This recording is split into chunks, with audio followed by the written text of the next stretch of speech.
அந்தமான்ல இருக்கும்போது காடு, அப்போ கூட நாங்கள் சும்மா இருக்க மாட்டோம்.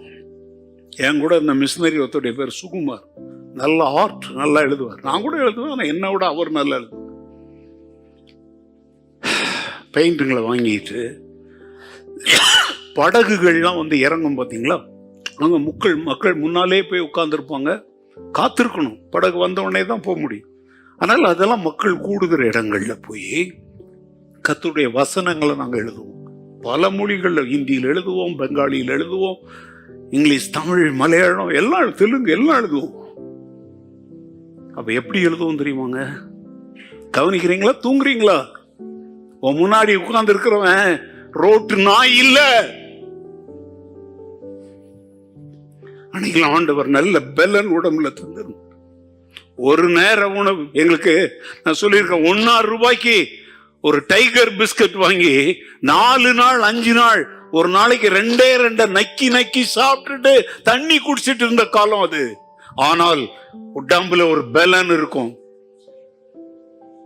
ஒரு முறை 46 கிலோமீட்டர் நடந்து, வேற வழி இல்லை, அங்க ஒரு குடும்பம் இருக்கிறாங்க, உங்களை சந்திக்கணும், பஸ்ஸும் கிடையாது, ஒண்ணும் கிடையாது, எங்களுக்கு வாகன வசதியெல்லாம் கிடையாது.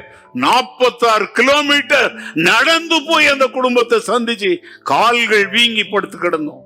அப்படிப்பட்ட காலம் அது. எப்படி செய்வோம் தெரியுமா? அவன் சுகுமார் ஏறி நின்று அந்த படகு துறைன்னு சொல்லுவாங்கல்ல, அதுல எழுதணும். அதுல முதல்ல என்ன செய்வோம், முதல் நாளே போய் சுண்ணாம்பு அடிச்சுட்டு வந்துருவோம். ஏன்னா எல்லாம் வட இந்தியாக்காரன் எல்லாம் பூந்து துப்பி வச்சிருப்பான், வடக்கன்கு. அதனால அதெல்லாம் முதல்ல அடிச்சு வச்சிருவோம். அவனுக்கு அது எதுக்கும் தெரியாது, நல்லது செய்யறான்னு நினைப்பான். நாங்கள் நடுராத்திரி போவோம், நான் குனிஞ்சுக்குவேன், என் முதுகுல அவன் ஏறி நிற்பான்.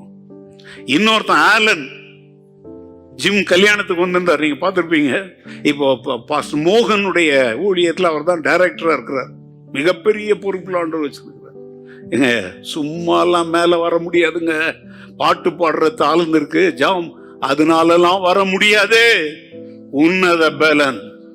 இன்னைக்கு பாஸ்டர் ரூபன் இங்க உட்கார்ந்து இருக்கிற சும்மா எவன் பணத்திலையும் எவன் உதவியும் நான் உட்காரல, அந்த உன்னத பலன் உட்கார வச்சிருக்குது. அதனாலதான் என்ன, இந்த 35 வருஷத்துல தலைகீழ தள்ளி காதைய மூச்சிடலான்னு அக்காக நான் பரம யோகியன்லாம் சொல்லல. என் வாழ்க்கையிலையும் வீழ்ச்சிகள், தவறுகள் எல்லாம் உண்டு. ஆனால் என்னை நியாயம் தீர்க்க தேவன் யார் கையிலையும் என்ன விட மாட்டார். நான் அவருடைய வேலைக்காரன். கடந்த காலத்துல அவருக்காக நான் பட்ட பிரயாசங்களை சரித்திரம் மறக்கலாம், சரித்திர நாயகன் மறக்க மாட்டார். அப்படி குனிஞ்சு நின்று இப்படி நிப்பேன். ஒரு மனுஷன் வாலிய பையன் முதுகுல ஏறி நின்னா எப்படி இருக்கும்? அதுவும் அந்த முழுசையும் என்ன செய்யணும், எழுதணும். அந்தமான்ல மாத்திரம் இல்ல, சேலத்துல ஊழியம் செய்யும்போது கூட சொல்லி இருக்கிறேன். ஒரு காலேஜ் ப்ரொஃபஸர்லாம் கூட என்கிட்ட கூட வருவாங்க. அந்த ப்ரொஃபஸர் குனிஞ்சு நிற்பாரு. சேலத்துல இருக்கும்போது நான் தான் எழுதுவேன், முத்தா எழுதுவேன். டாக்டர் புஷ்பராஜ் அதுல தாங்க என் மேல இப்ப கூட உயிரா இருக்கிறார். பாஸ்டர் ரூபன் அவன்கிட்ட பேசி பாருங்க, டாக்டர் புஷ்பராஜ் தான் உயிரை கூட கொடுப்பார். அப்ப அவர் வீடு பக்கத்து ஏரியா தான் அது. ஒரு முறை எம்ஜிஆர் வந்தாருங்க சேலத்துக்கு, அந்தமானுக்கு வரேன் திருப்பி. அந்த தெருவே காத்து, ஏன்னா எம்ஜிஆரை பார்த்துடணும்னு.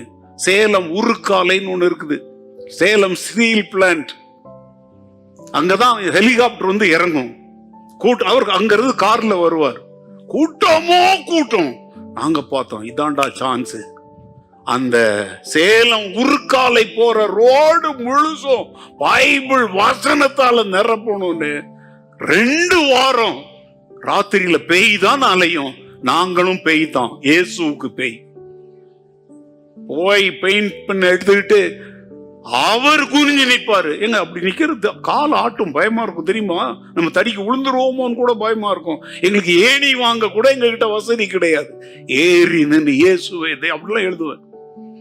கலைஞர் ஒரு முறை வந்தார், இதுதான்டா சான்ஸ்னு, அப்பவும் போய் எழுதுன.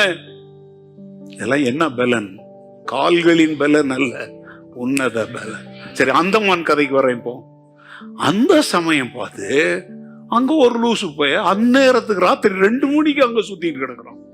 அவன் யாருன்னா ஒரு பெங்காலி பேசுற ஒரு ப்ரொஃபசர். தண்ணி வண்டியா தெரியல, அந்நேரத்துக்கு எவனும் வெளியே வர மாட்டான். அவன் அங்க வந்து நாங்க பெங்காலியில் எழுதிக்கிட்டு இருக்கிறோம். அதுல என்ன எழுதி இருக்கிறோம் தெரியுமா? இயேசுவே வழி, இயேசுவே சத்தியம், இயேசுவே ஜீவன், அவர் ஒருவரே பரலோகம் செல்லும் மார்க்கம், அப்படி எழுதிட்டு இருக்கிறோம். அவன் வந்து வாசித்துட்டு ஏய் நிறுத்து அப்படின்னா, என்ன அப்படின்னு, அதை கொஞ்சம் மாத்து அப்படின்னா, என்ன மாத்தணும் அப்படின்னு, இயேசுவே வழின்னு போடாத, இயேசுவும் வழின்னு போடு. இப்படி பிசாசு பேசுறது பாத்தீங்களா? நான் சொன்னேன், ஏய் லூசு, அவனை லூசுன்னு சொல்லல, உங்களுக்காக சொல்ல, அப்பதான் இங்க பாப்பீங்க. யோ இயேசுவும் வழியா இருந்தா இந்நேரத்துக்கு அதை வந்து எவனாவது எழுதிட்டு இருப்பானா? இயேசு ஒருத்தர் தான் வழி, அதனாலதான் இங்க எழுதிட்டு இருக்கிற. அவன் என்ன பண்ணிட்டான்? இயேசுவும் வழியா இருந்தா இவ்வளவு தியாகம் செய்து ஒருத்தன் முதுகு மேல குனிஞ்சு நின்று எழுதுறதுக்காகலாம் நாங்க நிக்க மாட்டோம். அவர் தான் வழி. இந்த மாதிரி எல்லாம் பேசுறதுக்கு என்ன பலன் தேவை தெரியுமா? உன்னத பலன். என் வாழ்க்கை சரித்திரத்துல இந்த மாதிரி உன்னத பலன் எல்லாம் 1 2 இல்லைங்க, இதெல்லாம் ஞாபகம் வர்றத சொல்றேன்.